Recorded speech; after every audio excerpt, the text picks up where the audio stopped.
All right, Chamberlain, welcome to our monthly meeting. Thanks for going to the office that you're at today. What we're doing is a little different because we're going to be at every single office, all 4 locations at the same time. So wave hi to the other people across the city and across the state. To everybody else, wave hi to people in your room. We're going to start off by taking a few minutes to connect personally in the room. We're going to put a 5-minute timer on the TV so you can see what to do, but we're going to connect. So we're going to start by beginning in gratitude. We call this going big. And so we're going to begin in gratitude. I want you to find another 2 people, and we're going to spend 5 minutes. So that's about a minute something each, minute and a half each. And just kind of share with them something from the last month that you are grateful for, that you're thankful for, something that you're looking forward to coming up. Okay? 5 minutes. Here we go. All right, it is now time to go through a few quick announcements for you guys. So let me walk you through these. We got some birthdays. I actually forgot to do these back at the February meeting, so forgive me, but we've got quite a few people in February who had birthdays. So take a look at the screen, see if any of these people are around you. If you know them, give them a belated birthday for the month of February. And then in just a second, we're going to switch over to the birthdays for the month of March. Ready, set, go. Even more March babies. Woo, so many people. Happy birthday, everybody. You are awesome. We love you. Look around through that list, see if any of those people are close to you, or if you know them, shoot them a text. Next up, I want to give a big welcome to a few people who have just jumped into the brokerage. So big welcome to Anthony, to Jana, to Brianna, to Dennis, and to Malia. Hello, welcome. Glad you guys made the switch. And then next, we're going to do our top 10 for the month of February. Drum roll, please. Big congratulations to the following.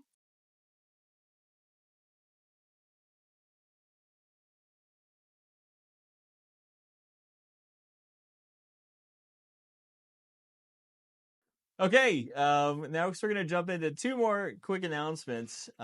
We've got something exciting for you guys. We have a new program that we are in the beta testing phase of at the moment. And so let me talk to you about where this came from. We're doing a program called Chamberlain Concierge.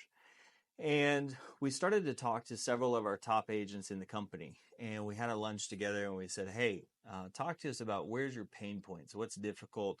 Where do you feel like you're dropping the ball in the midst of being busy and having a good business? And it was pretty interesting because everybody said the exact same thing.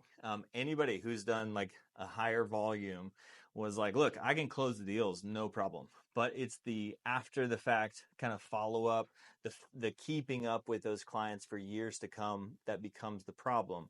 And as we talked, we realized there are so many things that a good agent is supposed to do in order to build this legacy type of business.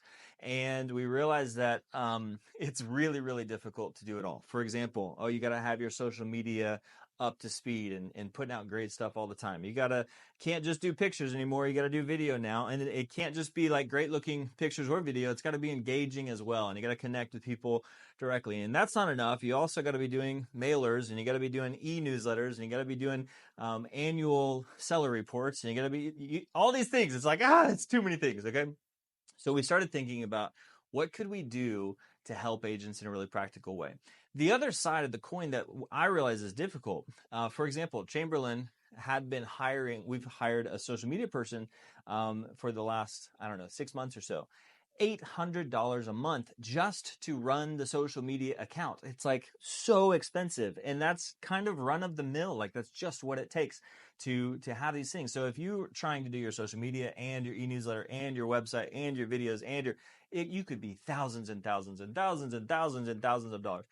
So we've been dreaming for 3 months, trying to figure out what can we do that would really, really, really help people build the type of business that they want in a way that makes sense. And so that's what we are trying to do with Chamberlain Concierge. It's in beta at the moment with just a few people, but we hope that it works really, really well.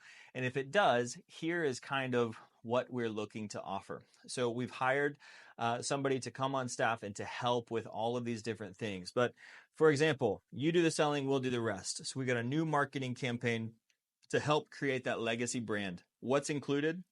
This would be things like a custom website that is just for that agent, like grantwortman.com, for example. You show up there, there's a great looking video where you're explaining who you are. You've got other explainer videos on there talking about, hey, we just went under contract. Here's what to expect. Hey, we're about to list your house. Here's what you should do to prepare for your house. Like explainer type videos there, maybe testimonial videos at some point in the future. It's a place where you can plug in your testimonies. It's of course connected to the MLS. You can do your searches and all that kind of stuff there. So you got your website. The website's on brand because you've got a brand guide and you kind of know what to expect as far as your colors and your fonts and your style to keep yourself consistent. And then regular brand days every so often, like every month and a half or so, we're going to set up a brand day for these agents to come and get videos and to get fit pictures and fresh content that can then be released like not on its own, but we will do the launching of the social media for them. So you just show up, put your smiling face on camera, and then for the next several months, it's going to be taken care of. Like all these great posts put onto your page to draw people to your business. Talking video, photo, all sorts of great information for them. Database management and deployment, auto engagement and responses. I don't know if you guys have seen online, but it's like, hey, text me the word sold, and then immediately there's a whole conversation happening in your direct messages behind the scenes. That's what we're going to set up for people. Client videos, seller reports. So every single seller you've ever had, make sure that they're getting seller reports every single month coming straight from the agent. PCSOI, that's past client, sphere of influence, and current client follow-up done for you. Also, there's a texting system where it's like, you just got a lead, they're not ready to do something for 3 more months. You could set up the system and it's going to begin texting them 3 months from now. That's included social media creation management, birthday client letters, past client letters, a custom magazine for each agent that talks about who they are, what it's like to buy and sell with that person that you can use kind of like a business card. Of course, business card, e-signatures. I could go on and on, but like all the stuff that is really hard to do, but we really should all be doing. And we're going to try to take care of those things for the agents for a monthly cost. Okay. And it's not going to be cheap. This program is definitely for people who do enough deals to help promote their own business, but the value that we're planning to bring is going to be tremendous. So I'm not sharing any dollars right now, but I'm just letting you guys know this is on the horizon and we're in beta with it with a few people, and we hope it works great because then we'll be able to share it with more and more people as we go. And I hope it's a huge blessing to build huge businesses for years to come. Okay, so that's one exciting thing. The second exciting thing, I don't know if I'm excited. This is just kind of an interesting thing we've been working on behind the scenes. We are starting something that is called Chamberlain Associates. Okay. So I know that there's a number of people who don't use the MLS, or like when the dues come around, maybe you only do a few deals a year and you're like, oh, this is so expensive, or I can't continue being in real estate because I don't have the money to pay the dues because I don't do enough business because I've got a full-time job or whatever it is. So people like that. And then also with the NAR lawsuit stuff, some people are like, I don't want to be a part of the MLS. I don't want to be a part of the realtors. And so for people like that, we have got a new option. Okay, so it's called Chamberlain Associates. It is actually a separate brokerage that is a sister with Chamberlain Realty. But basically, what OREC allows us to do is to have 2 brokerages at the exact same location under the same broker. So I personally have 2 brokerages, Chamberlain Realty and Chamberlain Associates. And so for those who are interested in something a little bit different, this is an option. So if you don't need the MLS, you don't want to be a part of GTAR, Oakmar, MLS, NAR, then this is an option. The splits are still very generous. They're not quite as generous as Chamberlain's. And you don't get as many bells and whistles, but it's an option for people that maybe you're doing those things, or maybe you're doing commercial, and you just don't need any of the other stuff. You don't want to mess with that. I got an option for you. Chamberlain Associates. Give me a call. I'll let you know the details. Basically, it's an 85-15 split. And then there will be a $300 transaction coordination fee. So it's not just a transaction fee, but it's actually the coordination, because we're going to do the paperwork for you just to make sure that everything's done really well, since people in this program may not be doing as many deals. So that's available for you. If you know somebody that fits that boat, you can have them give me a shout. Other brokerages might call this like a referral brokerage, kind of the same idea. Let me know if you got questions. Okay, next up, we're going to hear from Delene Nelson, and she's from Landmark Homes. We went over to her show home in Oklahoma City, kind of South Oklahoma City, and we're going to hear from her about Landmark and what they have to offer as this month's sponsor. All right, Chamberlain, I am here today with Delene Nelson from Landmark Homes. And if you're not at the South office right now, then she's not in the room with you. And so we wanted to come to where she is. They're our sponsor for this month. And so just wanted to hear a little bit more about Landmark Homes and talk about what they're doing. So right now, where are we, Delene? We're at Enmore at the Springs at Native Plains, right about here, South OKC. It is our active adult Springs community. One of 4, actually almost 5, that we are breaking ground on. So we have quite a few of them throughout the Metroplex. So active adult, yes. 55 plus. No, it's not just restricted. So it's just for the active adult. It's like the cool kids. Right. They just don't want to do their yard anymore. Okay. So you guys mow the yard, you do the landscaping, the flower beds, everything? Yeah. Weeds, everything? Everything. That's Weeds, awesome. Weed eating, spraying, full yard maintenance. There is a beautiful clubhouse that they use for regular activities. Pickleball, basketball, no basketball. No There's basketball. a pool. Okay. And then regular activities. They do potlucks. They do movie night. They do whatever. So if you've got somebody, a client that is maybe newly divorced or has lost a spouse, it's a perfect community for them. So this is the neighborhood of love. Yeah. Love and fun. Love and fun. Yeah. Okay, so how many active communities are there like this that Landmark does? Yeah, so we have 4 right now, and then we are breaking ground on a new one in the Deer Creek area very soon. Cool. So, and then how many not active? How many lazy communities does Landmark have? Do you know?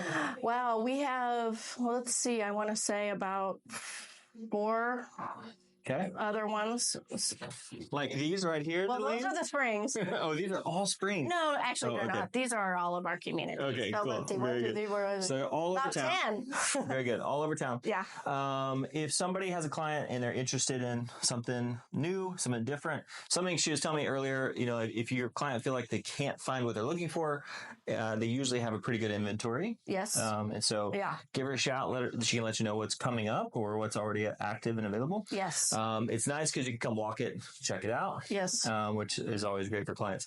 And then, of course, like new homes, lower insurance, energy efficient. Oh, yeah. That kind of stuff. All of that. And then, Landmark, they have an exquisite attention to detail. The quality in our homes are like no other builder really in the city.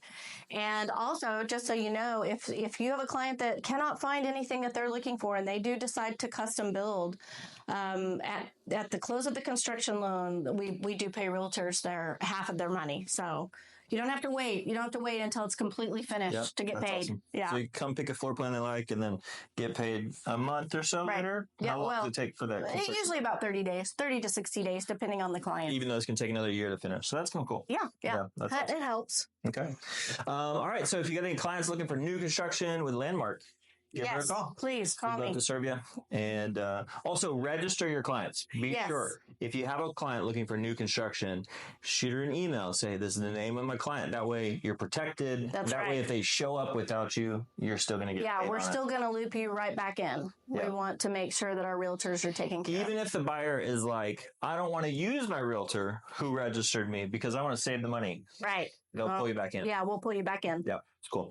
All right. Thanks, Delene. Appreciate you. Yeah, thanks for coming out. All right. Okay.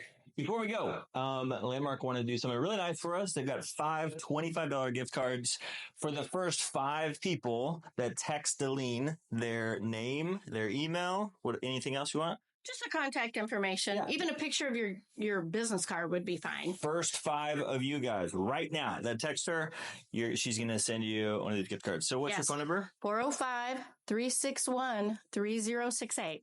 Say it one more time. 405-361-3068. Go, go, go, go, go, go, go. Good luck.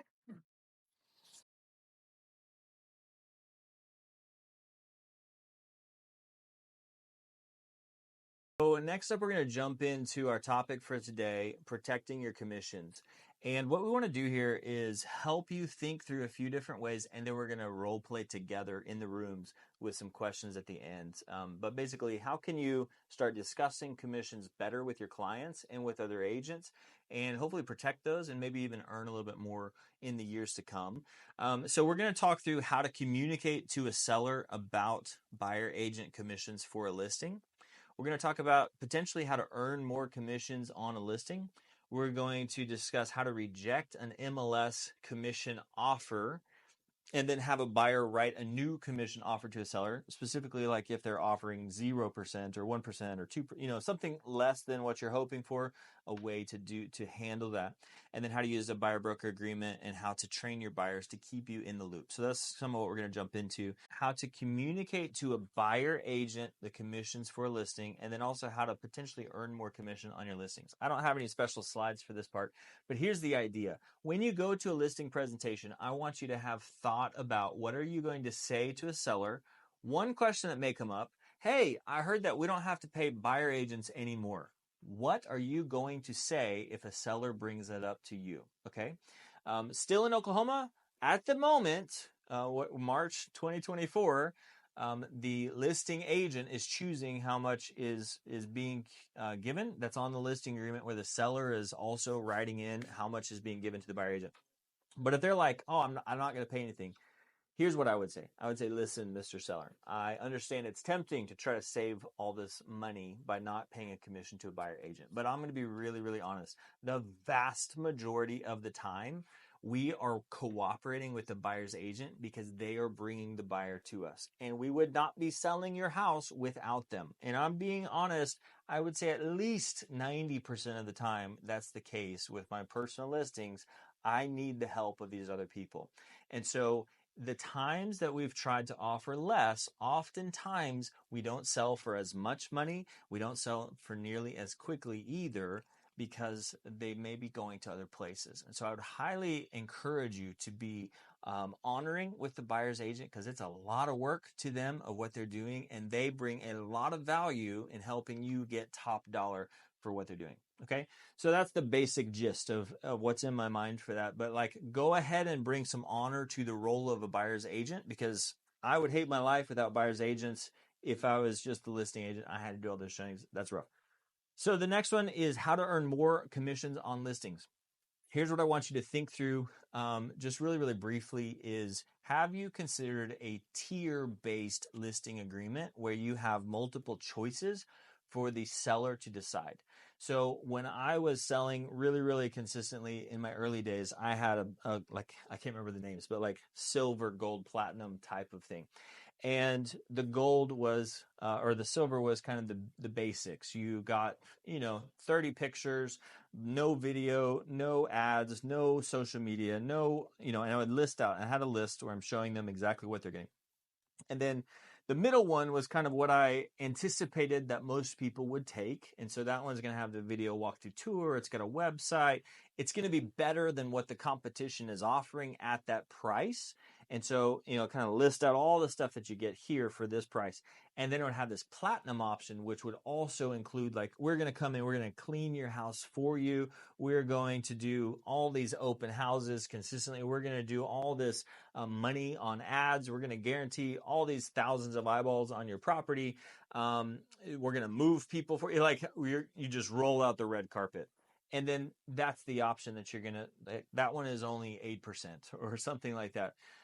So give them choices and let them make the choice. You might be surprised at who picks the more expensive package. You might be surprised at who picks the least package.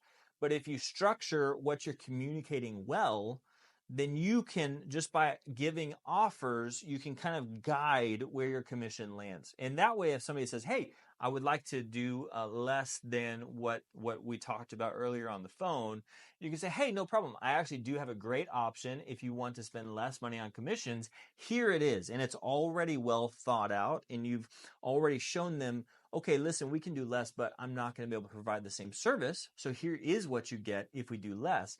And now you're presenting them two choices, and oftentimes they'll pick the better choice that's going to help them likely sell for more money.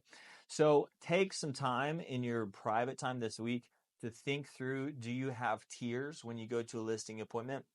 Go ahead and make some sort of graphic that communicates what is being offered. And then at the end of this, if we have time, you might practice having that conversation of what those different ones are. Okay, let's jump into the code of ethics and how to reject an MLS commission offer and have a buyer write a new commission offer to the seller. This is a NAR, National Association of Realtors Standard of Practice 1616 is the rule. I know it's very fuzzy. You probably can't read it very well, but I'll try to read it for you. It says realtors acting as subagents or buyer tenant representatives or brokers shall not use the terms of an offer to purchase or lease to attempt to modify the listing broker's offer of compensation to subagents or buyer tenant representatives or brokers, nor make the submission of an executed offer to purchase or lease contingent on the listing broker's agreement to modify the offer of compensation. Okay, there's a lot of words. Okay, what does that mean? Let's put it in layman's terms. Have you ever turned in an offer and said, hey, I see that you're only offering 1.5%. We're asking for 3%. And then the listing agent is like, how dare you? That's against code. I'm going to file an ethics complaint on you. That's against the rules. You can't ask for that. That's happened with a certain well-known person multiple times in our area. I won't name the name, but maybe you can discuss amongst yourself and figure out who it is. So I've received those emails a few times like, I can't believe your agent would ask for this because that's against the ethics. So this is the rule. Practice, standard of practice 1616. So I want to thank Ashley Young. She brought this up last week as we were talking about some things. And so she had heard recently of one of the presidents of an MLS talking about a way to legally do this. And so here's the idea. On the left hand, you got this blue section. This was a suggested way to not modify, because modify was the problem according to the standard of practice, but how to reject and then try to ask for something different. And we're going to dive deeper into it in just a second. But here's the idea. ABC Realty rejects the offer of compensation of X dollars made by the listing firm. It is a term of the buyer's offer that the seller and or third party to the settlement and transfer of this property agrees to distribute from the transaction Y dollars or percent at closing to settle their contractual agreement with the buyer agent firm. This is the only fee ABC Realty will receive. Okay, so that's the basic idea. That would be an addendum to reject what's being offered on the MLS and to bring something fresh. I talked to Darren Barr, our attorney friend, and said, hey, what do you think about this? And he said, honestly, this is a really, really, really fine line in the legal world, because a court could very easily say that by rejecting, you actually are modifying, and so kind of fall into the same territory. But he essentially was like, it pretty well works. Roll with it. See what happens, essentially. So I did some more digging here, and I like the concept of it for sure. So I did some more digging, and NAR actually has some material specifically about this. And so this is what I want to pull up. I'm going to switch over to the actual PDF for you guys and just kind of zoom in so you can see what NAR had to say. So this was written in 2021. This is regarding the Article 16 commissions are negotiable section. This is straight from NAR's website. And this is a PDF I'll share with you guys if you're interested. Basically, I think this is a great tool so that if you are going to do something like this and then you get kickback from an agent, like, oh, how dare you, blah, blah, blah, you could bring this PDF to the table and say, actually, the rules you're referring to, they said this. Okay, so you can see on the right hand side we've got the standards of practice 1616. Realtors acting as subagents. It's what I just read to you guys a second ago, so I'm not going to go into it. So that's the rule, that's the standard on the right hand side. So then they said, question, doesn't standard of practice 1616 prohibit me from negotiating my commission after showing during the purchase offer phase and after we have accepted an offer? The answer, according to NAR, absolutely not, except for the fact that you cannot make an offer to purchase contingent upon an increase in compensation paid to you by the listing broker. You can negotiate your commission with the listing broker at any time during the transaction. The Standards of Practice 1616 is designed to protect sellers and listing brokers from having a purchase held hostage by cooperating brokers demanding a higher commission be paid to the listing broker. Standard of Practice never prohibits negotiations between the listing broker and a cooperating broker at any time during the transaction. In fact, Standard of Practice 3.3 expressly authorizes the listing broker and cooperating broker to come to an agreement to change cooperative compensation. Okay, so there it is from NAR. I want to scroll up to the page above. This is a 2-page document. Let's scroll up here talking about our commissions negotiable. So again, the question, there's a home in the MLS I think my buyer client would love, but the commission being offered by the listing broker is lower than I want to be paid. It's so low that I won't cover the time or effort I put into representing the buyer throughout the transaction. I want to do the right thing. What can I do? So they give us a few answers. They say, since you believe that your buyer client would love the house, you have an ethical duty to show the listing to your client. But you do have a few options to address the fact that the compensation being offered is inadequate. First, buyers and sellers can negotiate the commission paid to their brokers and agents at any time. When representing a buyer, you should consider using a buyer agency agreement that sets forth the services you will provide and establishes what compensation your client will be responsible for paying. We're going to talk about that in a second.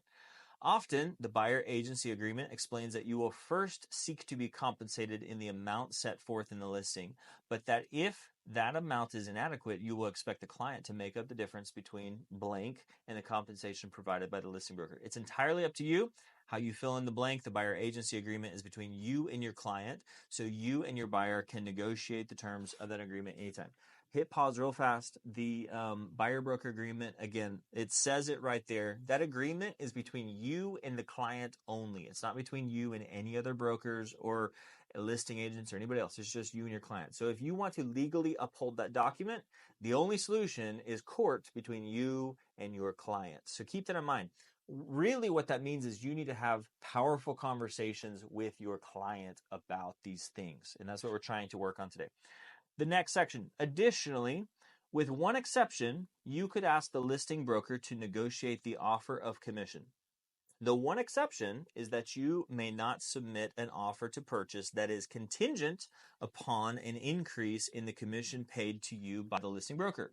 An offer of that nature is thought to be inconsistent with your fiduciary duty to the client.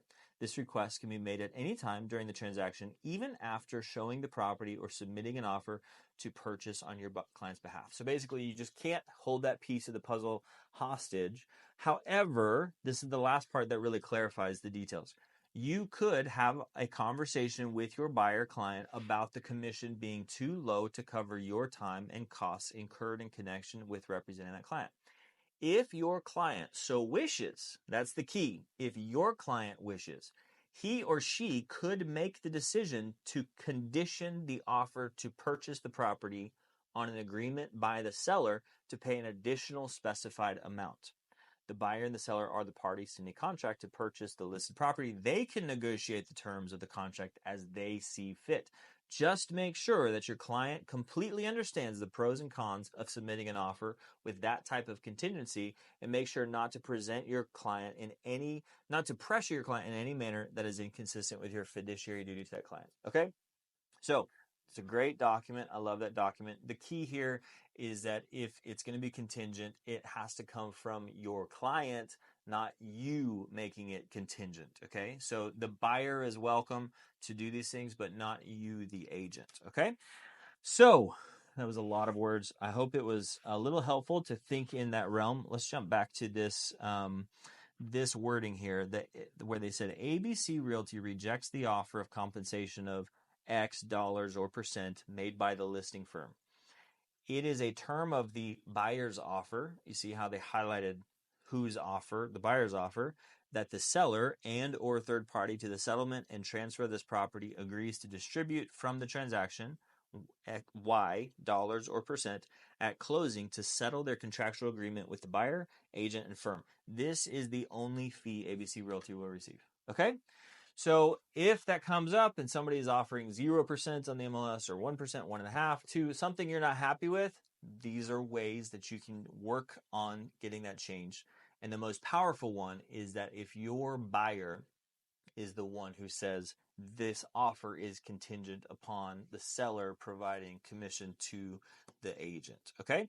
Hopefully that helps. You can reach out, ask us questions if you need more clarity on that. We're happy to help. I'll load these PDFs onto our Facebook group as well so that you can get a hold of those and then kind of keep those in your back pocket if you need to.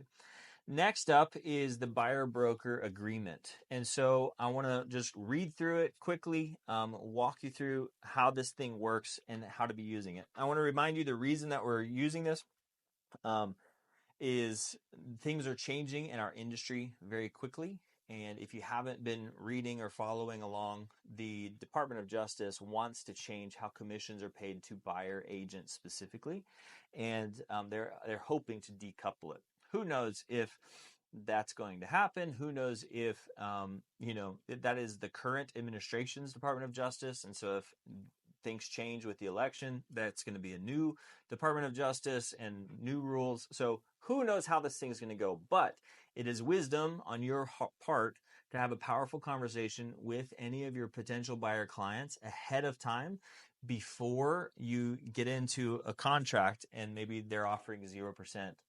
Hopefully it won't happen around here. But, if the seller is offering 0%, and you've worked for months trying to find them the perfect home and you haven't had that powerful conversation ahead of time, then you're going to blindside your buyer at that point in time. Be like, oh, by the way, I can't work for free. It's been 6 months. And don't do that. Talk about these things ahead of time. So we're going to flip over to the buyer broker agreement. This is straight from OREC's website. So you can go to OREC's website, download it. It's also on Brokerment. You can get it there.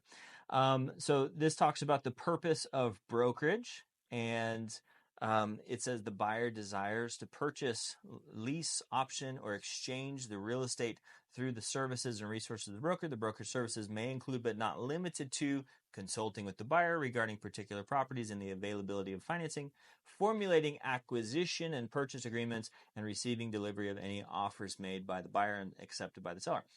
If this form is used as part of a lease or rental transaction, the term seller shall be landlord, buyer shall be tenant, gross selling price shall be the total lease price. Number 2, buyer's acknowledgement.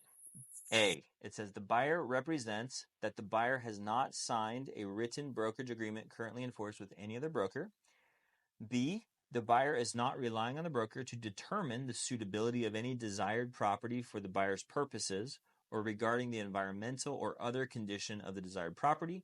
Broker shall not be obligated to discover latent defects in the desired property or to advise on materials outside the scope of his or her real estate license. Guys, that is beautiful. That only protects you. That is such a great sentence.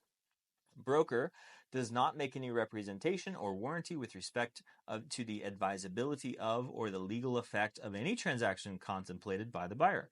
The broker shall cooperate fully with any legal counsel of the buyer's choice. The broker is not an expert in matters relating to law, tax, financing, surveying, structural condition, hazard materials, engineering, and other highly specialized areas. The broker hereby advises the buyer to seek professional advice relating to these areas. Okay. Wow. Like, that's freaking awesome, guys.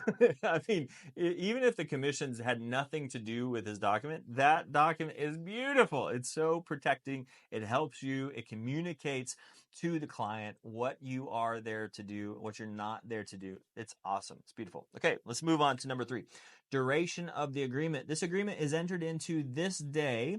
The agreement shall expire on blank. This agreement may be canceled only by the mutual consent. And that part right there is really powerful. So it has to be a mutual cancellation between you and the client. So mutual consent of the parties in writing. Buyer agrees during the term of this agreement, any and all inquiries and or negotiations relating to the acquisition by the buyer of any desired property shall be through the undersigned broker. Let me bring this up real quick. Did you know with OREC it is illegal to write a contract that does not have a clear start and ending date? This buyer broker agreement is a contract, and it must have a start and must have an ending And so you cannot leave these sections blank. It is very important to clarify the time frame that you have inside of here. Okay. Number 4 talks about compensation. The broker shall be compensated in the following manner. Check only those that apply. Buyer shall pay broker a retainer fee of blank due and payable upon execution of this agreement, which amount shall be applied towards the broker's compensation upon closing on a transaction in which buyer acquires the property. In all other circumstances, the payment shall be considered as non-refundable retainer fee earned by the broker, not applicable to VA purchases. Okay, so remember, you can check more than one. So the retainer fee piece is the first one. I don't personally know of many people doing the retainer fee piece of the puzzle, but it's there on purpose. People have done it in the past. I don't know if any of us are going to do it, but if you do, let me know. I'm curious to hear. B, okay, the buyer shall pay the broker at closing an amount equal to blank dollars or blank percent of the gross selling price. Buyer shall receive a credit towards the payment of the broker's compensation in an amount equal to any payment made to the broker by any other broker or the seller, not applicable to VA purchases. Okay, so the buyer is going to pay, let's use 3% for an example. The buyer is going to pay 3%. And then if the listing broker is paying the broker, the buyer's broker, 3%, that's going to show up as a credit on the settlement statement. So technically the buyer is getting that credit. Okay, so that's B. Letter C. By acceptance of the amount of compensation offered by a listing broker or the seller.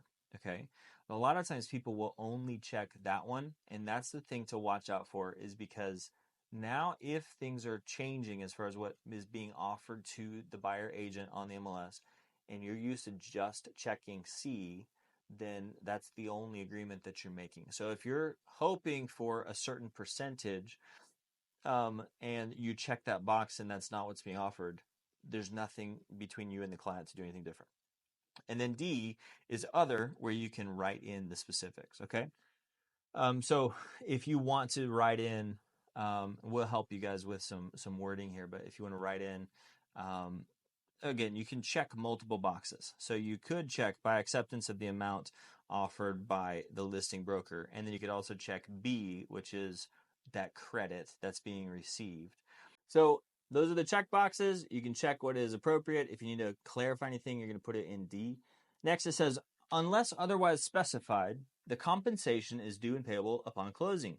The compensation shall apply to any purchase agreements executed during the term of this agreement or during any extension of this agreement. The compensation will also apply to purchase agreements executed within blank days after the expiration of or termination of this agreement, if the property acquired was presented to the buyer through the services of the broker. If the seller fails to close with no fault on the part of the buyer, the compensation shall be waived. If the transaction does not close due to a breach of the contract of sale by the buyer, the compensation shall not be waived and shall become immediately due and payable.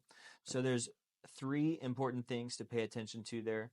It says this: if the property acquired was presented to the buyer through the services of the broker, and that's connected with this expiration termination section. Okay, so there's a clause in there you should pay attention to. The second one is if the seller breaches, but not because of the buyer, the commission shall be waived. And if the buyer breaches, then the commission is still due to you. Okay. Number 5, cost of services or products obtained from outside sources. Broker will not obtain or order products or services from outside sources, surveys, soil tests, title reports, inspections, without the prior consent of buyer, unless provided by the contract of sale, lease, option, or exchange of real estate. Buyer agrees to pay all costs for products and services so obtained. Broker shall not be obligated to advance funds for buyer. Number 6, other buyers. Buyer understands that other buyers may consider, make offers, or purchase through broker the same or similar properties as buyer is seeking to acquire, Within the same company, the broker and their associated licensees, including the licensee assisting you, often provide brokerage services to more than one buyer at the same time. It's awesome.